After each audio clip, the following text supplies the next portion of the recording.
दोस्तों, आप सभी का एक बार पुनः स्वागत है मेरे channel Housefull show with Nitin में एक नए एपिसोड के साथ में। दोस्तों, पिछली बार हमारे गेस्ट स्पीकर पीयूष शर्मा जी ने बड़ी हमें इंटरेस्टिंग जानकारी दी एसडी बर्मन दादा और रफी साहब के बारे में, और काफी कमेंट्स आई उस वीडियो के संबंधित। वास्तव में शर्मा जी ने जो भी बातें उसमें कही थी वो शर्मा जी की अपनी विचारधारा नहीं थी, वास्तविकता जो थी उसको उन्होंने कहा था उसमें। कई लोगों ने उस पर आपत्ति भी ली कि शर्मा जी ये क्या कह रहे हैं, रफी साहब को डाउन कर रहे हैं। शर्मा जी का ऐसा कोई इरादा नहीं कि रफी साहब को डाउन करे, रफी साहब को कोई भी डाउन नहीं करेगा। हम तो कद्रदान है उनके। और हमारी जो पिछली जो वीडियो थी उसमें हमने अहंकार और अभिमान की बात करी कि किस प्रकार कुछ संगीतकारों ने अहंकार और अभिमान के वशीभूत रफी साहब से काम नहीं लिया।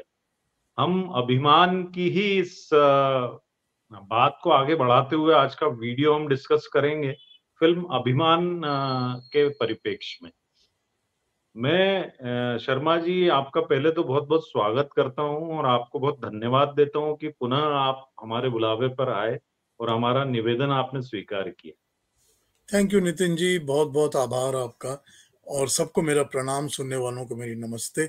आप अभिमान पे शुरू करूं उसके पहले मैं एक बात कहना चाहता हूं जी जी कि रफ़ी साहब को मैं बेहद मोहब्बत करता हूं उनके साथ, जी जी उनकी गायकी के साथ। जी और मेरे मेरे अपने जहन में अगर आप पूछते हैं रियली कि सबसे ज्यादा मैं नंबर टॉप पे कौन से सिंगर को समझता हूं, तो मेरे जी दिमाग में दो नाम आते हैं, जी एक मोहम्मद रफ़ी का और केएल सहगल का। जी इनसे बड़ा मेरे को कोई सिंगर नजर नहीं आता कभी भी। तो जी मैं रफ़ी साहब को डाउन तो कभी कर ही नहीं सकता। जी जी लेकिन जो मैं बता रहा था बात, उसमें समझने वाली एक बात यह है कि कब मैंने आपको बताया था कि रफ़ी साहब को बताया जो उन्होंने गाने का, देखिए देखिए जो बीट होती है ना, तबला होता है, रिदम होती है, जी चाहे जी जी उसको आप तबले पे बजाएं, चाहे बोंगो पे बजाएं, चाहे उसको आप गिटार की स्ट्रिंग्स पे बताएं, बीट को, उस बीट में हर जगह एक ऊंचा और नीचा नोट होता है। अब बिल्कुल तादिन दिंदा तेते दिन दिंदा, उसमें भी तो ऊंचा नीचा नोट है ना। बिल्कुल बिल्कुल उस नोट के हिसाब से कहां पर आपको अल्फाज को जरा जोर दे के बोलना है, कहां हल्का बोलना है, जी ताकि आपकी आवाज का असर उस रिदम के साथ बैठकर पूरी तरह से अच्छा हो जाए। जी जी ठीक। बिल्कुल ये चीज लता मंगेशकर को अनिल विश्वास ने सिखाई थी, जी तलत महमूद को भी अनिल विश्वास ने सिखाई थी, जी मुकेश को भी सिखाई थी। जी यही चीज है जो कि दादा बर्मन ने रफी को बताई थी जी जी कि तुम अल्फाज को ऐसे बोलो, देखो यूं बोलो इसको, और कहां पर जी इसको थोड़ा और सॉफ्ट करो, कहां पर इस पर जोर डालो। जी अगर आप बिल्कुल इस चीज को नोटिस करना शुरू करेंगे, अब आप देखेंगे कि उसके पहले के जो ओपी नैयर के भी गाने हैं ना, जहां पर वो जी ही वॉज अ रिदम किंग, उनको रिदम किंग या कहा जाता था, उनकी एब्सोल्युटली रिदम बहुत अच्छी एब्सोल्युटली होती थी। तो उनकी रिदम पे एब्सोल्युटली जहाँ रफी साहब गा रहे हैं आर पार के गाने, तो उसके बाद आप देख लीजिए कि जी 1957 के 58 के बाद के रफी साहब के गाने देख लीजिए नैयर के। जी वही चीज आपको नोटिस होगी, एग्जैक्टली यही चीज कि वो किस तरह एक वर्ड को कहां पर कैसे प्रोनाउंस करते हैं, जी कितना जोर डालते हैं, कितना नरमी से करते हैं। और वो जो असर है ना कि जी पोइट्री की स्पिरिट का एक असर आवाज में आना चाहिए, कि ये गाना इस तरह का बिल्कुल होना बिल्कुल चाहिए, इस गाने में इस तरह मुझे बात कहनी है, दूसरे तरीके से नहीं कहनी है, वो असर नहीं आएगा। तो वो जो जी असर डालने वाली बात है ना, इसमें कोई डाउट ही नहीं है कि रफी साहब सुपर्ब सुपर्ब इंसान थे, तो उन्होंने इस चीज को पकड़ लिया और बहुत डेवलप कर लिया आगे, जी जी बहुत जी डेवलप कर बिल्कुल लिया। वरना जी वरना तब तक, उसके पहले तक तो ऐसा था नहीं कि वो दिलीप कुमार की आवाज बन गए थे, या शम्मी कपूर की आवाज बन गए थे, या वो जी इंद्र कुमार की आवाज बन गए थे। ये तो सब बाद की बातें हुई ना। जी जी तो उन्होंने यही तो सीख लिया ना अपने आप, कि मुझे किस तरह इस पर्टिकुलर पर्सनालिटी की आवाज के लिए कहाँ जोर देना है, कहाँ हल्का करना है, जी जी कहाँ क्या बोलना है, कैसे बोलना है। यही जी फर्क पड़ा था। मैं यही जी कहना चाहता था, इसमें मैं कोई डाउन नहीं करना चाहता रफी साहब को। जो जी फैक्ट है वो फैक्ट बता, समझिए इस बात का। एक चीज और है शर्मा जी, अक्सर लोगों को ये गलतफहमी रहती है कि कोई भी कंपोजिशन होती है तो उसमें पूरा का पूरा योगदान गायक का होता है। ये बात बिल्कुल सही नहीं है। विनीत श्रीवास्तव सर, जो कि आर डी बर्मन साहब के गिटारिस्ट रहे हैं, उनसे जब मेरी इस विषय में बात होती तो वो ये बोलते हैं कि किसी भी गीत की माँ तो कंपोजर ही होता है। जैसे माँ बच्चे को गर्भ में धारण करती है, वैसे ही कोई भी गीत का विचार और उसको मूर्त रूप कंपोजर ही देता है। बिल्कुल बिल्कुल। वो उसी की कृति होती है और उसी के अनुसार, उसकी जो सोच होती है उसके अनुसार ही गायक उसको गाता है। अब रफी साहब में एक्स्ट्रा ऑर्डिनरी एबिलिटी थी कि वो कंपोजर की डिमांड पे वैसा का वैसे ही गा देते थे। ये रफी साहब की बहुत बड़ी, मैं कहूँगा, महानता थी गायकी में। इसमें मैं आपको एक बात और बताना चाहूंगा। अब ये अगर कोई कंपोजर ऐसा है जो कि जी, अपने नोट्स और नोटेशन के अलावा अपने सिंगर से और कोई भी चीज डिमांड भी नहीं करता और एक्सेप्ट भी नहीं करता। जी, अब उसका एग्जांपल ले लीजिए आप, नौशाद साहब। तो जी, नौशाद साहब के गाने आप सुन लीजिए कि वो लता से गवा रहे हैं, रफ़ी से गवा रहे हैं, वो जो नोटेशन बनाई है, जैसा गाना है वैसा ही गाना है बस। जी, आपने इसमें अपनी तरफ से कुछ नहीं जोड़ना। जी, तो ये मोहम्मद रफ़ी भी और लता भी नौशाद के सब गाने वैसे ही गाते थे, वो उस्ताद थे, उनको पता था मेरे को क्या चाहिए। तो वही पर उसकी माँ थे, माँ गाने की तो वही थे ना, वही कंसीव करते थे। लेकिन यही चीज़ अगर आप देखेंगे रफ़ी साहब के गानों की फॉर अदर म्यूज़िक डायरेक्टर्स जो कि छोटे नाम थे, ठीक है? जी, जी, अब आप उस ज़माने के जो भी, अब आप ले लीजिए चित्रगुप्त को ले लीजिए, या आप सपन जगमोहन को ले लीजिए, या आप ज्योतिराम, लाला असर सत्तार का गाना ले लीजिए, जी, या आप उस वक़्त के जो उषा लच्छीराम, खन्ना को ले लीजिए। उस हाँ, वक़्त के जो लच्छीराम, ऐसे, हाँ, ऐसे लोग थे जो कि बहुत मतलब उतने फ्रिजिड नहीं थे, जी, और रफ़ी को उन्होंने फ्रीडम दिया था कि तुम इसको ऐसे निभा लो या ऐसे निभा लो। जी, जी, वहाँ आप बिल्कुल, देखिए रफ़ी साहब कितना ज़्यादा अलग-अलग तरीके से कमाल दिखाते हैं अपनी आवाज़ का। बिल्कुल, बिल्कुल, ये आपको अनडाउटेड, नोटिस होगा, या आप नोट करेंगे उनकी अदायगी में फ़र्क नज़र आएगा आपको। तो जी, वहाँ सिंगर का कंट्रीब्यूशन थोड़ा और ज़्यादा है रादर दैन जी, द कंपोज़र। पर कंपोज़र ही तो माँ है ना हर गाने की। जी, बिल्कुल, बिल्कुल, डेफ़िनेटली, डेफ़िनेटली, जी। हाँ जी। जी, अब हम हमारे जो मेन आज का सब्जेक्ट है, उस पे आ जाते हैं। हाँ, आ काफ़ी जाएगा, इंटरेस्टिंग चलिए, रहा चलिए। ये भी डिस्कशन। और मैं आपसे अभिमान फ़िल्म, जो कि ऋषिकेश मुखर्जी की एक बेहतरीन फ़िल्म थी, उसके विषय में मैं पहला प्रश्न करूँगा। उसके जो गीत-संगीत था, वो फ़िल्म के, अगर हम परिप्रेक्ष्य में बोलें तो उसके विषय में आप थोड़ा प्रकाश डालें, मैं ये चाहूँगा। उसके जो गीत-संगीत था, उसकी कहानी जो थी फ़िल्म की, उसके परिप्रेक्ष्य में गीत-संगीत जो था उसका आप थोड़ा-सा, उसमें लिंकेज जो है वो आप थोड़ा बताएँ हमें? देखिए, मेरी अपनी जो स्टडी और विचार है, वो ये है कि बीरेश चैटर्जी ने ये छोटी-सी एक कहानी लिखी थी, जी, और वो लिखी थी या नहीं लिखी थी ये मुझे पता नहीं, पर उन्होंने शायद ऋषिकेश को सुनाई थी। ओके, तो ये कहानी जो बीरेश चैटर्जी ने उनको सुनाई थी, ये फिर उनके दिमाग में डेवलप होती रही। ये तब की बात है जब वो आशीर्वाद बना रहे थे शायद, या जी, सत्यकाम बना रहे थे, उन दिनों की बात है। तो उन्होंने उन दिनों में ही जब इस कहानी को सुना था और उनको देखा था कि ये सिंगर बेस्ड कहानी है, तो उन्होंने दादा बर्मन को कहा कि आप मेरी इस फ़िल्म के लिए, इस कहानी के लिए आप मेरे को म्यूज़िक देंगे। ओके, तो आप इनके गानों को सोचना शुरू कर दीजिए। जी, अब दादा बर्मन को, क्योंकि ये सिंगर बेस्ड स्टोरी थी कि एक हीरो सिंगर है या हीरोइन भी सिंगर है और गाने ही होंगे इसका मेन विषय, तो ये जी, अब उनके दिमाग में जब ये बात आई तो उन्होंने इसको बड़े प्यार से कंसीव करना शुरू कर दिया कि ये तो बड़ा अच्छा सब्जेक्ट है मेरे लायक, ये राइट, मैं इसी की तलाश में रहता हूँ हमेशा। जी, तो लेकिन फिर हुआ ये कि जो भी इनके दिमाग में धुन या जो भी थी वो इनके दिमाग में थी, और जी, ये तो होता है कि एक धुन तो होती नहीं। अब वो जो बराबर, म्यूजिक डायरेक्टर हैं वो किसी एक गाने सिचुएशन के लिए 4, 5, 6 धुनें बना लेते हैं अलग-अलग। राइट, तो दादा बर्मन भी इसी तरह सोच रहे थे, और तब ये इन्होंने जब इसको फॉर्मलाइज़ किया था स्टोरी को, अल्टीमेटली तो ऋषिकेश मुखर्जी ने अपने आप ही पूरा कंसीव करके बनाया, कि इस तरह इलैबोरेट करके स्टोरी ऋषिकेश ने बनाई। लेकिन फिर उनके दिमाग में जब ये बात आई तो उन्होंने इस फ़िल्म को राग रागिनी के नाम से रजिस्टर किया था, कि हम राग रागिनी के नाम से फ़िल्म बना रहे ओके, हैं, आप इसमें म्यूज़िक दीजिए।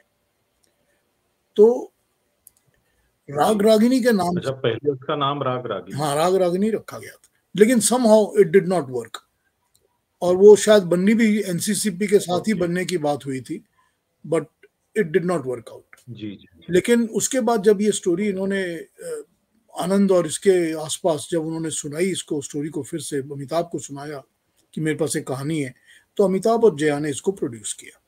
उन्होंने पैसे डाले इसमें और उन्होंने कहा कि आप स्टोरी बनाइए, हम सुनेंगे। और मजे की बात तो ये है कि अमिताभ बच्चन खुद अपने मुंह से ये कह चुके हैं 2-4 जगह रिकॉर्डिंग्स में और इंटरव्यूज में कि हम दादा बर्मन के पास बैठ के गानों के ये सुना करते थे कि कौन सा गाना बना रहे हैं, कौन सी सिचुएशन के लिए, कि ये धुन ले या ये धुन ले, ये वाली धुन ले, हम सुनते थे बैठ के दादा के साथ। ये अमिताभ खुद कह चुके हैं इस बात को। तो जब ये चीज हो गई और जब अमिताभ और जया ने कह दिया हम पैसे डाल रहे हैं, तो फिल्म फाइनलाइज हो गई। तो फिर उन्होंने इसका नेम चेंज, क्योंकि मेरा ख्याल जहां तक है कि राग रागिनी का जो राइट था वो शायद एनसीसीपी के पास था। ओके। तो मेरा अपना ख्याल है कि इसीलिए इन्होंने, अमिताभ और जया ने इस चीज को फिर चेंज करके इसका नाम अभिमान किया और अभिमान करके उन्होंने कहा कि गाने गाइए। अब जैसा ही इन्होंने ओके कर लिया, ऋषिकेश ने बर्मन दादा को कह दिया कि ओके है, फिल्म हमारी बन रही है, फिल्म आप गाने स्टार्ट कर दीजिए सोचने। तो बर्मन दादा ने मजरू को फोन कर लिया, क्योंकि उनको लगा कि इसमें Majrooh is the best suitable person to write the lyrics. अब ये चीज बर्मन दादा के अंदर बड़ी खूब थी, वो पिक करके चूज किया करते थे कि अब वो आर डी बर्मन को सजेस्ट करते थे कि तुम इस फिल्म के लिए आनंद बख्शी को बुलाओ, वो बेस्ट होगा। इस तरह से वो सजेस्ट किया करते थे कि तुम किसको बुलाओ, किस फिल्म के लिए किसको बुलाओ, वो बेस्ट लिखेगा इसके लिए। ये उनके अंदर एक बहुत अच्छी खूबी थी उस इंसान में। तो उन्होंने, अब मजरू साहब ने मुझे खुद बताया ये अपने आप कि मुझे प्रोड्यूसर्स ने तो कुछ कहा ही नहीं था, ये बर्मन दादा का फोन आ गया कि आ जाओ गाने लिखना शुरू करो। मैंने कहा कि मुझे तो कोई किसी ने अपॉइंट ही नहीं किया, कहते वो छोड़ दो, मेरा काम है, तुम आ जाओ गाने लिखना शुरू करो, मैं कर लूंगा बात प्रोड्यूसर से। तो मजरू ने लिखने शुरू कर दिए थे बर्मन दादा के साथ गाने।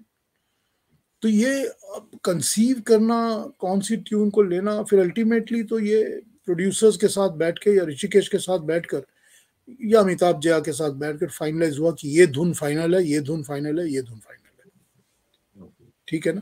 फिर उसके ऊपर उन्होंने, मजरू साहब ने उनके ऊपर अपने अल्फाज लिखे, तो फिर हमको वो लिरिक्स और पोइट्री मिली उसके साथ।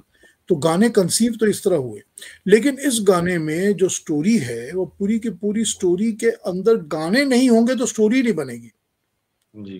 ये पूरी स्टोरी ही गाने के ऊपर गानों के ऊपर बेस्ड है। वो गाने ही स्टोरी को इनहैंस कर रहे हैं, उसके भावना को दिखा रहे हैं स्टोरी के। तो ये यहाँ पर समझकर हमको इस फिल्म के को समझना पड़ेगा। लेकिन अब फिल्म का क्या है, फिल्म का कथानक तो यही है ना कि जो हीरो है वो जेलस हो जाता है अपनी बीवी के नाम से, क्योंकि उसको ज्यादा ख्याति मिलने लगती है। Ego clash. हाँ, ईगो क्लैश होनी शुरू हो जाती है उनकी आपस में। वो एक्सेप्ट नहीं कर सकता कि ये सुपीरियर सिंगर है मेरे से, जो कि वो है। अब जो कि वो है कैसे दिखाया जाए ये बताइए। अब आप कह तो सकते नहीं कि किशोर कुमार को कि हमने इसको बेटर दिखाना है तो थोड़ा खराब गाओ, ये तो हो नहीं सकता। तो उसको तो आपको गानों से ही दिखाना पड़ेगा। तो इसमें मैं यही कहता हूँ आपसे कि इस गाने, इस सारी फिल्म की जो चाबी है ना, की समझने की, वो डायलॉग है जिसमें डेविड ये कहता है कि ये ऐसा काम ये ना करे तो ही अच्छा है। जब वो अमिताभ कहता है कि हम दोनों एक साथ गाएंगे और डेविड कमेंट करता है कि ये गलती है, ना करे तो ये अच्छा है। उनके मैरिज रिसेप्शन में आते हैं डेविड, बिल्कुल, वहां पर वो गाना उनका डुएट सुनने के बाद कहते हैं कि ये ऐसे गलती है, ना करे तो ही अच्छा है। क्योंकि कोई भी पुरुष प्रतिभा अपनी धर्म पत्नी की ज्यादा बड़ी प्रतिभा को एक्सेप्ट नहीं करता। ये उनका डायलॉग है वहां पर। तो ये यही पूरी कहानी है, ये बस वहां पर आपको की मिल जाती है। अब ये समझिए कि वो डेविड ये क्यों कहता है, क्या सुन लिया डेविड ने, क्योंकि कहीं पर भी रफी और लता में कोई भी इंफीरियर सुपीरियर तो है ही नहीं। इनफैक्ट ऐसे कई गाने हैं जिसमें रफी बहुत अच्छे हैं लता से बहुत बढ़िया है रफी। और जितने भी टैंडम हैं जो कि रफी और लता ने अलग अलग गाए हुए हैं गाने, उनमें सब में रफी ज्यादा बेटर है लता से, भारी पड़े जी, ठीक है सब में। तो आप ये कह ही नहीं सकते कि वहां पर वहां पर हुआ ये है कि बर्मन दादा ने पहला गाना किशोर की आवाज में अमिताभ के ऊपर गवाया है, मीत ना मिला रे मन। जो पहला गाना उन्होंने गवाया है वो किशोर की आवाज है, वो उसका अमिताभ बच्चन का स्टाइल है या वो उसकी आवाज है, कि वो जो सिंगर है सुबीर कुमार, ये उसकी आवाज है। तो ये वहां पर क्या है, वहां पर वेस्टर्न टाइप का म्यूजिक है, वहां पर वेस्टर्न नोटेशंस हैं, उसी के इंस्ट्रूमेंट्स भी वैसे ही हैं सारे, और उन्हीं के ऊपर वो गाना गा रहे हैं और वो उसी तरह से स्टेज परफॉर्मेंस गा के हिट हो रहा है। तो ये एक उन्होंने उसकी छवि इमेज या उसकी जो भी उसकी पर्सनालिटी है उसको शो कर। लेकिन जब मैरिज रिसेप्शन हो रही है तो वो इंसान जो है वो ना थिएटर में गा रहा है, ना रिकॉर्डिंग में गा रहा है, ना स्टेज में गा रहा है, वो अपने घर में बैठा वहाँ मेहमानों के साथ गा रहे हैं इम्प्रॉम्प्टू। जी वहां पर वो बहुत सॉफ्ट गा रहा है क्योंकि उसको अपनी बीवी के साथ सॉफ्ट गाना गाना है। बिल्कुल उसको एक सॉफ्ट चाहिए, वो अपने आप को पोर्ट्रे नहीं कर रहा, वो शो नहीं कर रहा अपना। लेकिन वहां जी होता क्या है, वो अब उस गाने को आप सुनिए, उस गाने को आप सुनिए, आपको लगेगा कि रफी साहब इतना सॉफ्ट और मेलो गा रहे हैं, लेकिन लता जो है वो अपनी पूरी खूबियां अपनी पूरी तरह से अपने शो पे परफेक्ट गा रही हैं एकदम ऊपर। जी अब लता और रफी के अगर आप नोट सुनेंगे, इसके लिए आपको ध्यान देना पड़ेगा। ध्यान इसलिए जी देना पड़ेगा कि अगर आप रफी के भक्त हैं और आप कहेंगे कि नहीं नहीं कभी रफी तो ऐसा कर ही नहीं सकते, तो बड़ा मुश्किल हो जाएगा। फिर आपको अपने प्रेजुडिस को साइड में रखना पड़ेगा। जी जी बिल्कुल जब आप बिल्कुल। प्रेजुडिस को साइड में रखेंगे तो आप देखेंगे कि जहां पर वो बोलती है सजन निंदिया ले लेगी मेरी बिंदिया, और रफी जी साहब उसी लाइन को आगे गाते हैं, तो फिर ये क्या बोले है तेरा झुमका। जी इस जी तरह से आप दोनों लाइनों को जरा कंपेयर करके सुनिए तो आपको पता चलेगा कि बर्मन दादा ने किया क्या है। उन्होंने हम्म, लता की नोटेशंस में ज्यादा मूवमेंट्स और ज्यादा मुर्कियां और ज्यादा मूर्तियां ट्विस्ट एंड टर्न बिल्कुल। ज्यादा दे दिए हैं। जी जी बिल्कुल सही कहा। वो ज्यादा दिए हैं बर्मन दादा ने उसको। वही जी वो दे सकते थे रफी को भी, रफी उसको निभा सकते थे पूरी तरह, लेकिन उन्होंने दिया है लता में शो करने के लिए कि she is a superior singer और वेल ट्रेन्ड सिंगर। ये शो करना था वहां पर। तो इस गाने को अगर आप समझते हैं ना तो आप फिल्म समझ सकते हैं, नहीं तो आपको फिल्म में पल्ले नहीं पड़ेगी। फिर आप कहेंगे अच्छा ठीक है, लड़ाई हो गई दोनों में आपस में, ईगो क्लैश हो गई, हो गया हो गया। अरे ईगो क्लैश तो हो गई, लेकिन उसको समझो बात को कि यहाँ पर क्या दिखा रहे हैं आपको। अब यहाँ पर जब वो हो जाती है बात कि रफी साहब और लता साहब जी का डुएट है, और डुएट के बाद ये उभर के सामने आ जाता है कि she is a better singer, superior singer.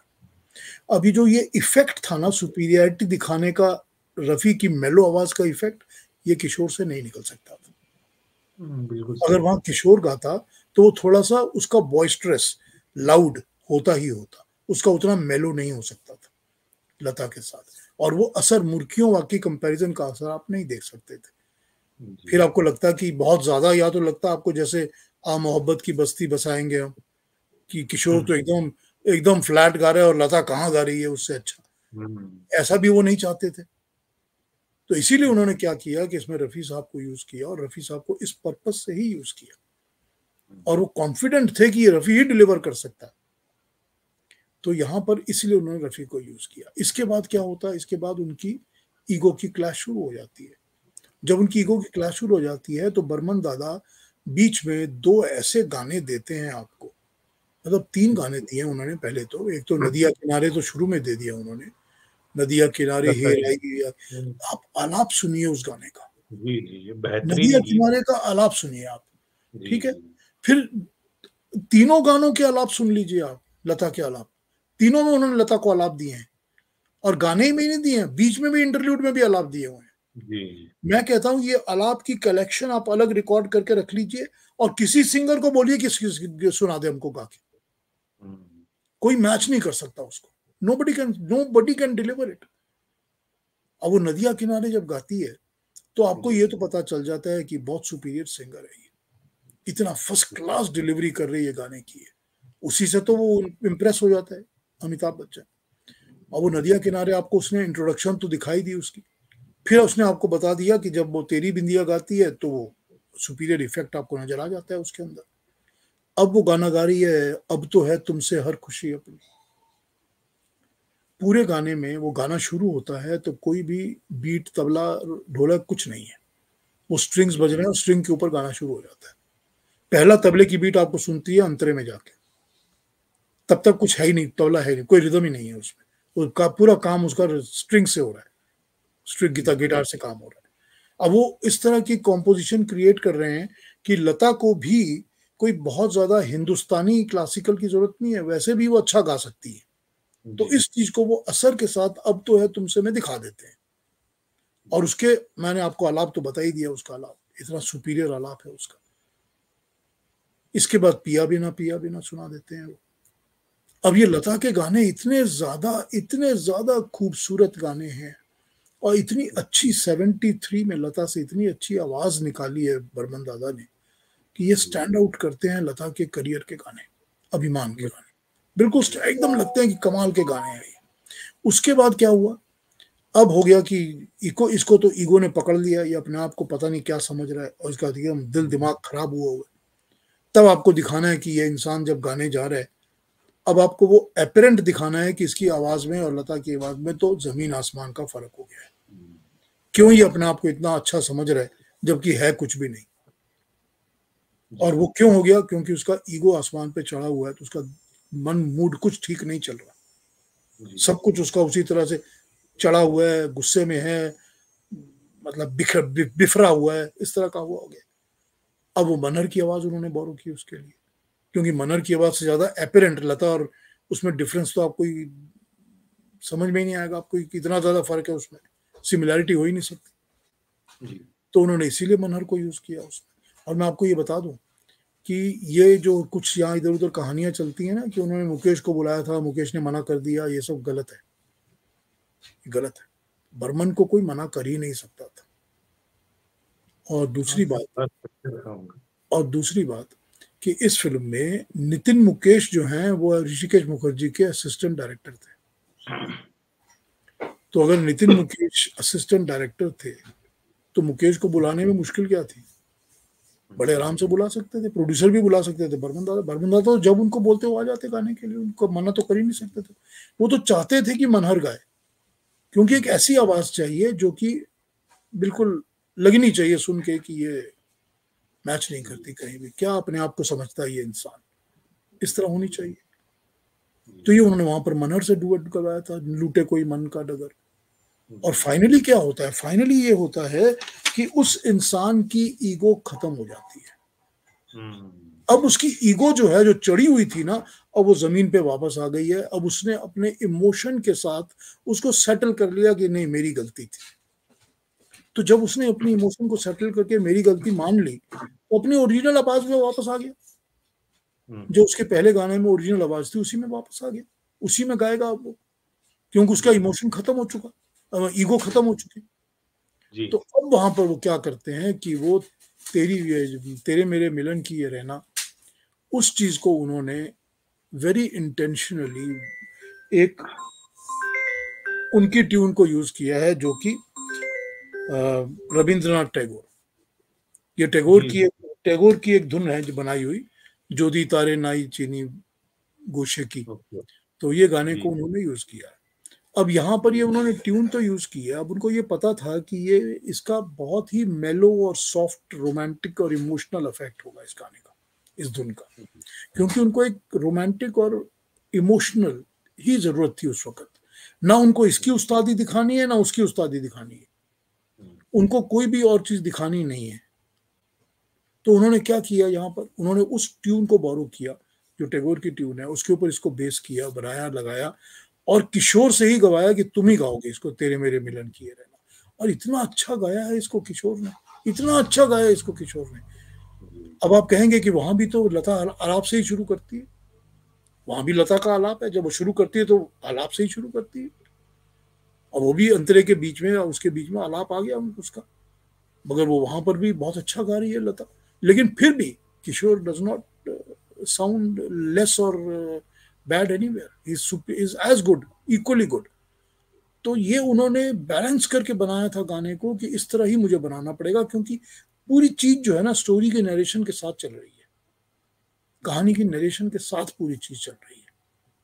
ये देखिए, बर्मन दादा की बहुत सारी फिल्में हैं जो मैं आपको इसी तरह की बातें बता सकता हूँ about narration and the songs, कि वो नरेशन को दिमाग में रख कर ही फिर गाने बनाया करते थे ऐसे। और ये भी एक बड़ा अभिनव, एक इनोवेटिव प्रयोग है उनका कि एक ही कैरेक्टर के लिए एक फिल्म में 3 लोगों की आवाज ली। ये तो पहले भी कर चुके, ये पहले भी कर, नहीं पर ये हाँ, मंजिल में भी किया था उन्होंने, मंजिल में भी किया था, राइट।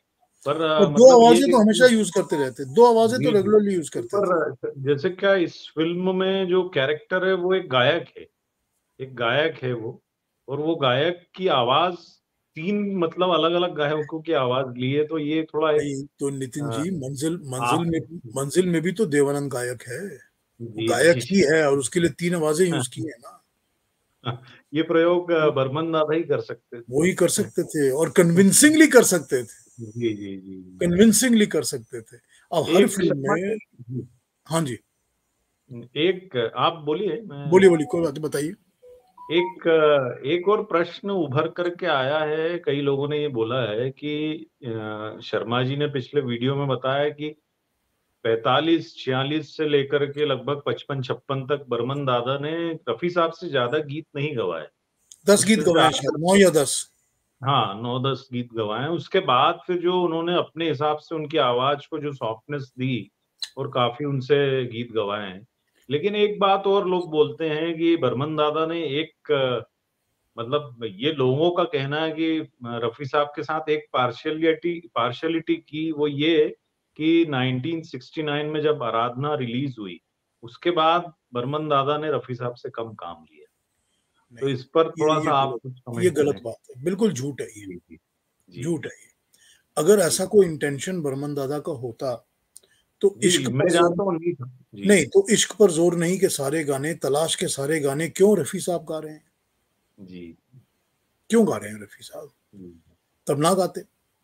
लेकिन ये सारे गाने रफ़ी साहब के गाए हुए हैं, इश्क पर ज़ोर नहीं भी और तलाश भी। तो जी, अगर उसके बाद आपको ऐसा लगता है कि बर्मन दादा ने कम गँवाए हैं, तो ये बर्मन दादा के कारण कम है, रादर ज़्यादा इसलिए क्योंकि फिर रिकॉर्डिंग कंपनीज़, प्रोड्यूसर्स सब किशोर पर ही ज़्यादा जोर डालते थे, जी, जी, कि डिमांड दादा में थे। किशोर के लिए गाना बनाइए, हम किशोर की आवाज़ को यूज़ करना चाहते हैं। या बर्मन दादा जो म्यूज़िक बना रहे थे, अगर वो किसी राजेश की फ़िल्म के लिए बना रहे हैं, जैसे प्रेम नगर है, जी, या किसी देवानंद की फ़िल्म के लिए बना रहे हैं उस वक़्त, वो जो भी बना रहे थे उसके बाद तेरे मेरे सपने। जी, तो उनको तो ये सोचे, या शरीफ जो भी बना रहे थे उस वक़्त, उनको तो ये सोचना पड़ता था कि फिर मैंने किसको लेके गाना गवाना है, ये मेरी मर्ज़ी थी उस वक़्त। जी। तो वहाँ तो ये था नहीं, अब वो क्यों, वरना क्यों वो गैम्बलर में रफ़ी से गाना गवाते?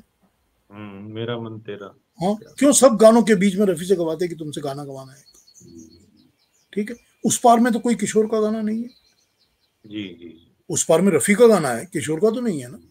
जी, वहाँ भी तो रफ़ी से गवाया है ना उन्होंने।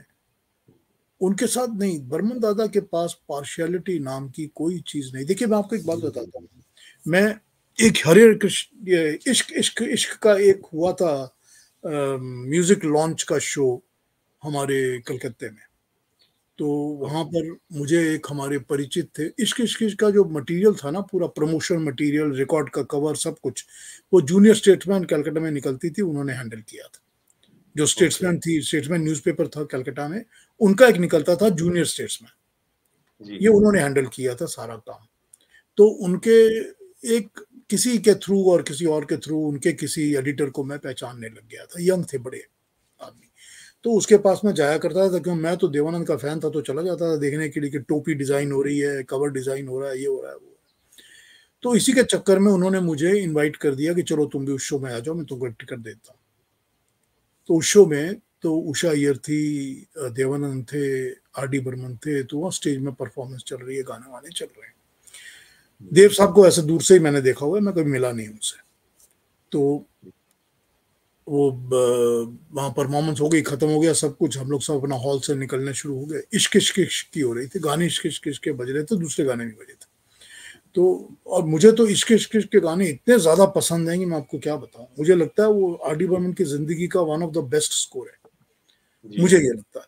खैर, उसको जब भोल हम हॉल के बाहर निकलने के जो रास्ते थे, वहां खड़े हुए जाके सब निकल रहे हैं एक एक करके, तो 3 4 8 10 लोग आपस में जो इकट्ठे हो जाते हैं, गप्पे गुप्पे, जो बातें, हम ख्याल टाइप के लोग बातें करने हुँ, लगते हैं। इतने में लाइक वो माइंडेड। इतने में वो स्टेज की एली से निकल के आर डी बर्मन वॉक करके इसी तरफ आ गए। वो पीछे से नहीं निकले, वो इस तरफ से निकले। अब वो निकले इस तरफ से, तो हम सब थोड़े सहम से गए कि हाँ आ रहे हैं, थोड़ा हट जाओ, थोड़ा जगह दो, रास्ता दो, टाइप ऑफ थिंग। हुँ, तो आर डी बर्मन सब ऐसे बीच में आने लगे, और बीच में आने लगे तो एक हमारा सर्कल बना हुआ था, वो सर्कल के पास बीच में आके सबकी तरफ देख के उन्होंने थोड़ा हेलो स्माइल इस तरह किया, जैसे ओके। इंसान करता है। हम लोग भी, सबने भी किया।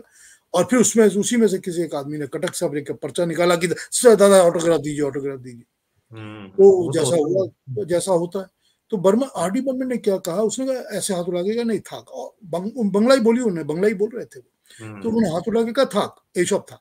ऑटोग्राफ की जरूरत नहीं, रहने दो। तो जब उन्होंने ये कहा तो एक आदमी ने पीछे से कह दिया कि पंचमदा একটা কথা জিজ্ঞেস করবো, मैं कुछ पूछना चाहता हूँ। ठीक है, पंचमदा मैं कुछ पूछना चाहता हूँ। तो इन्होंने मुंह घुमा के बोला कि पूछ लो, क्या पूछना है। बोलते आप लोग किशोर को क्यों ऊपर चढ़ाने में आपने काम किया और आरडी को पीछे, रफी को पीछे धक्का लगा दिया। अब जब उन्होंने ये कहा तो आरडी बर्मन क्या कहते हैं, आरडी बर्मन घूम के देखे, ये आदमी जो बोल रहा था ये मेरे एक से एक बगल में खड़ा था। तो आरडी बर्मन ने ऐसे हाथ उठाया और मेरे लेफ्ट हैंड के ऊपर अपना हाथ ऐसे रखा। उनका ये टच जो है ना, ये मैं जिंदगी में भूला नहीं हूं कभी भी। यूं उन्होंने टच किया और टच करके कहते हैं कि मेरा या मेरे फादर का क्या नफा नुकसान आता जाता है कि रफी नंबर 1 है या किशोर नंबर 1 है, हमको क्या फर्क पड़ता है। Why should we be able to promote somebody और नॉट प्रमोट समबडी। हम क्यों किसी को प्रमोट करें या डिमोट करें। अरे हमको क्या इससे मिलता है कि नंबर 1 कौन हो रहा है जी। बोलते ये हमारा, इसमें हमारा कोई काम नहीं है जी। तो फिर आप किशोर से इतना क्यों गवाते हैं, उनको प्रेफर करते हैं। तो आरडी ने दूसरा जवाब दिया। अब वो कहते हैं कि देखो मैं जब म्यूजिक के रूम में गाना बना रहा होता हूं तो पहले तो गाना कंसीव करते समय मैं सिंगर को as per the mood of the song decide कर लेता हूं जी, कि इस गाने का मूड ऐसा है, मेरे को यही सिंगर चाहिए। अब जब मैंने ये गाना कंसीव कर लिया और मैं अगर आरडी के किशोर के साथ गाने की बात करता हूं तो मैं गाने को रिकॉर्ड करके टेप के स्पूल के ऊपर किशोर को भेज देता हूं। मैं रफी को भी ऐसे ही भेज देता हूं कि ये गाना मुझको ऐसे चाहिए। रफी साहब उसके साथ नोटेशन भी मांगते हैं तो नोटेशन भी भेज दी जाती है उनको। किशोर को नोटेशन से कुछ लेना देना नहीं है, वो रिकॉर्ड टेप सुनता है बस। तो मैं जब उसको भेज देता हूं और रिकॉर्डिंग रूम में जब आता है तो किशोर जो है वो हर गाने में पंचम इसको ऐसे नहीं, ये लाइन यूं कर देते हैं, इसमें यूं नहीं यूं कर देते हैं, जो कि मैं ऑब्जेक्ट नहीं करता हूं। उसकी सजेशन हमेशा अच्छी होती है। ठीक है, रफी साहब की जो सजेशन होती हैं वो थोड़ी अलग होती हैं। वो होती हैं कि मैं इस लाइन में इस तरह से असर लगा देता हूं, मैं इसमें ये सॉफ्टनेस लाता हूं, मैं ये वर्ड्स यहां पर थोड़े एक्सटेंड करके यूं गा दूंगा। किशोर साहब का क्या था, वो पूरी चीज ही चेंज कर, उल्टी पलटी कर देते थे। और फिर मैं अब रिकॉर्डिंग कर रहा हूँ, किशोर खड़ा हो गया, रिकॉर्डिंग कर रहा है, सारी चीजें चल रही हैं, सारी रिकॉर्डिंग हो रही है। सडनली मेरे दिमाग में आया कि यार ये इसकी जगह ऐसा होता तो अच्छा होता, मैं हाथ उठा देता हूँ। रिकॉर्डिंग बंद हो जाती है। मैं किशोर को कहता हूँ कि किशोर दा इसको थोड़ा ऐसा कर लीजिए। 1 सेकंड नहीं लगता किशोर को चेंज करके अडाप्ट करके गाने में। He is very adaptable to whatever changes you want to put. ये जो फ्रीडम था ना, ये किशोर के साथ हमको बहुत ज्यादा मिलता था। सो यू कैन से कि इन जगहों पर मैंने किशोर को प्रेफरेंस दी है या गवाया है उससे, but this does not mean कि I was promoting one voice and not promoting one voice. Kishore da बहुत गिफ्टेड थे वैसे। किशोर दा बहुत गिफ्टेड थे, बहुत ज्यादा गिफ्ट, वो एकदम जीनियस थे, एकदम जी जीनियस थे, इसमें कोई डाउट नहीं, एकदम जीनियस थे। यस।